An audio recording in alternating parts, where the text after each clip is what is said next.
اعوذ باللہ من الشیطان الرجیم بسم اللہ الرحمن الرحیم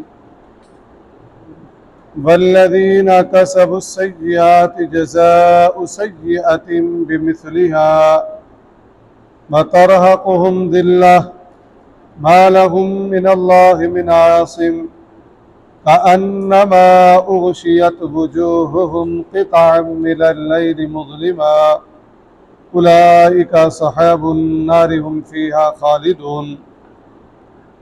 آیت نمبر 27۔ والذین، اور وہ لوگ، کسبوا السیئات، جنہوں نے کیے برے کام، سیئاتی برے کام، جزاء تو بدلہ، سیئات برائی کا، بمثلہا ویسے ہی ہوگا۔ اوپر ہم نے پڑھا تھا جنہوں نے اچھے کام کیے، نیکی کی، الحسنہ، تو بدلہ کیا ہوگا؟ بہت اچھا ہوگا، بزیادہ اور مزید بھی ہوگا۔ یہاں کیا ہے؟ برائی کا بدلہ برائی، جتنا گناہ کیا ہوگا تو اس کے برابر بدلہ ملے گا۔ وَتَرْهَقُهُمْ، اور چھائے گی ان پر، ذلۃ رسوائی، ما لہم نہیں ہوگا ان کے لیے، من اللہ اللہ سے، من عاصم کوئی بچانے والا۔ دنیا اور آخرت میں اللہ کے علاوہ کوئی بچانے والا نہیں ہے، لیکن دنیا میں انسان سہارے بہت کرتا ہے، لیکن آخرت میں یہ سارے اسباب اور سہارے کیا ہو جائیں گے؟ ختم ہو جائیں گے۔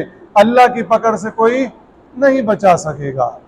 ما لہم من اللہ من عاصم، نہیں ہوگا اس وقت اللہ کی پکڑ سے کوئی بچانے والا۔ کأنما، گویا کہ، اغشیت ڈال دیے گئے ہیں، وجوہہم ان کے چہروں پر، قطعا ٹکڑے، من اللیل رات کے، مظلما جو بالکل اندھیری ہے۔ رات ویسے ہی اندھیری ہوتی ہے، لیکن یہاں پر اس کی صفت بیان کی گئی، مظلمہ، بہت زیادہ۔ ٹھیک ہے جی۔ اولئک، یہی لوگ، اصحاب النار، دوزخی ہیں، آگ والے ہیں، ہم فیہا خالدون، وہ اس میں ہمیشہ رہیں گے۔ اوپر کیا تھا؟ اولئک اصحاب الجنت ہم فیہا خالدون۔ وَيَوْمَ، اور جس دن، نحشرہم، ہم جمع کریں گے۔ اللہ کتنے ہیں؟ ایک۔ اللہ کہہ رہے ہیں ہم جمع کریں گے۔ نحشرو، ہم کب کس پہ بولا جاتا ہے؟ زیادہ پہ، تو کیا معنی؟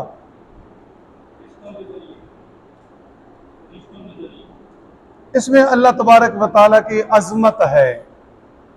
ہم جمع کریں گے، بطور تعظیم کے اللہ نے یہ لفظ استعمال کیا ہے۔ اللہ ایک ہے۔ وَيَوْمَ نَحْشُرُهُمْ، اور جس دن ہم جمع کریں گے جمیعاً سب کو، ثُمَّ نَقُولُ، پھر ہم کہیں گے، لِلَّذِينَ، ان سے، اشرکوا، جنہوں نے شرک کیا تھا، مکانکم، کھڑے رہو، انتم، اپنی اپنی جگہ پر، جنہوں نے شرک کیا تھا کھڑے رہو تم، وشرکاؤکم، اور تمہارے شریک جن کی تم عبادت کرتے تھے وہ بھی کھڑے رہے، تم بھی کھڑے رہو، اور جن کی تم عبادت کرتے تھے وہ بھی کھڑے رہیں۔ جو سیدنا علی کو پوچھتے ہیں، کیا سیدنا علی کھڑے ہو جائیں گے؟ جی جی، کلیئر ہے۔ تم بھی رک رہو، اور جن کو تم پوجتے تھے وہ بھی، اگر کوئی عیسیٰ علیہ السلام کو کوئی پوچھتا ہے تو وہ عیسیٰ علیہ السلام بھی رکیں گے۔ اصل تفسیریں کئی ایک ہیں، بہرحال یہ ہے کہ جو چاہتے تھے جن کی عبادت ہو ان کو اللہ تبارک و تعالیٰ روک لے گا، اور جو نہیں، جن کا یہ عقیدہ ہی نہیں، سیدنا علی کا عقیدہ تھا، وہ تو خود بت شکن تھے۔ اللہ کے رسول صلی اللہ علیہ وسلم نے جب مکہ فتح کیا، بتوں کو گرانے والے کون تھے؟ سیدنا علی رضی اللہ تعالیٰ عنہ تھے.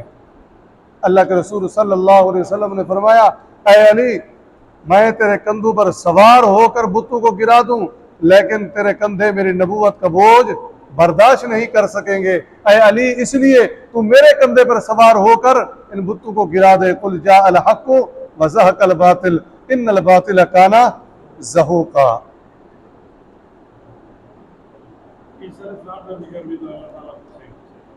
بھائی ہاں چھٹے سپارے میں پڑھا ہے نا وَإِذْ قَالَ اللَّهُ يَا عِيسَى ابْنَ مَرْيَمَ أَأَنْتَ قُلْتَ لِلنَّاسِ اتَّخِذُونِي. عیسیٰ تم نے کہا تھا مجھے معبود بنا لو وَأُمِّيَ إِلَٰهَيْنِ مِن دُونِ اللَّهِ. تو کیا کہیں گے قَالَ سُبْحَانَكَ اے اللہ تو پاک ہے مَا يَكُونُ لِي أَنْ أَقُولَ مَا لَيْسَ لِي بِحَقٍّ. میرے لیے کیسے میں تو پرچار توحید کا کرنے گیا تھا میرے لیے کیسے لائق تھا کہ میں ان کو کہتا میری عبادت کرو مجھے معبود بناؤ. سبحانک تو پاک ہے میں نے کوئی ایسی بات ان سے نہیں کی تھی اور میرے لیے لائق بھی نہیں تھا. لائق کیا تھا الا بحق یعنی توحید کا پرچار کرنا. آگے کیا ہے ان کنت قلت فقد علمت. اللہ اگر میں نے کہا ہوتا تو جانتا ہے. کیوں علام الغیوب ہے. ٹھیک ہے پیچھے پڑھ کے ہیں. ٹھیک ہے جی فَزَيَّلْنَا آگے پڑھو پھر انشاءاللہ سمجھ آ جائے گی. فَزَيَّلْنَا پھر ہم جدائی ڈال دیں گے بَيْنَهُمْ ان کے درمیان. دیکھیں ایک چیز یہ ہے کہ اللہ تبارک و تعالی کافروں کو علیحدہ کر دیں گے اور مومنین کو علیحدہ کر دیں گے. سورہ یاسین میں اللہ فرمائے کہ وَامْتَازُوا الْيَوْمَ أَيُّهَا الْمُجْرِمُونَ اے مجرموں الگ ہو جاؤ. ایک یہ دوسرا یہ فَزَيَّلْنَا بَيْنَهُمْ ہم دوری ڈال دیں گے ان کے درمیان جو پوجتے تھے.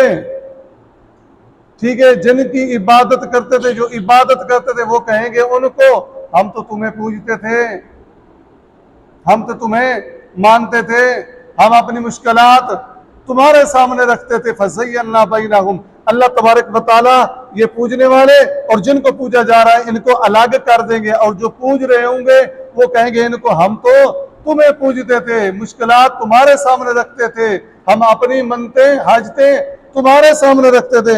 وَقَالَ شُرَكَاؤُهُمْ اور کہیں گے ان کے معبود مَا كُنْتُمْ إِيَّانَا تَعْبُدُونَ تم تو ہماری بندگی کرتے ہی نہیں تھے ہمیں پتہ ہی نہیں تھا.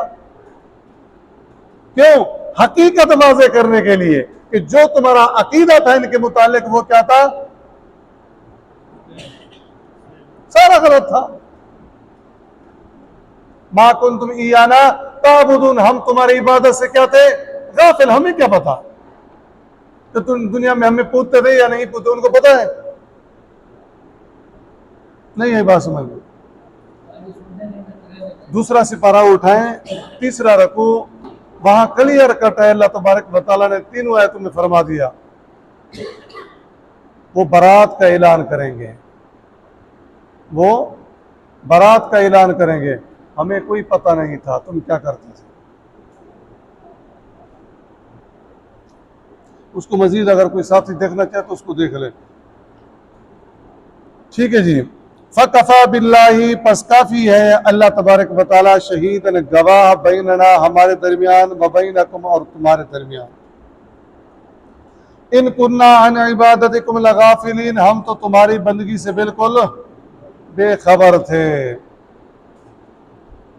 ہنالک وہاں تبلو جانچ لے گا کل نفس ہر شخص وہاں کہاں پر آخرت میں ہر نفس جانچ لے گا ما اسلفت جو اس نے پہلے کیا تھا وردو اور لوٹا دیے جائیں گے اللہ اللہ کی طرف مولاہم الحق جو ان کا مالک ہے الحق حقیقی وضل عنہم اور کھو جائیں گے گم ہو جائیں گے عنہم ان سے ما کانوا یفترون وہ باتیں جو وہ جھوٹ گھڑتے تھے. ان کو معلوم ہو جائے گا کہ آج ہماری سفارش کرنے والا کوئی نہیں ہے. ہنالک تبلو کل نفس ما اسلفت وردوا الی اللہ آج ہمیں بچانے والا سفارش کرنے والا کوئی بھی نہیں ہے. وہاں حقیقت واضح ہو جائے گی.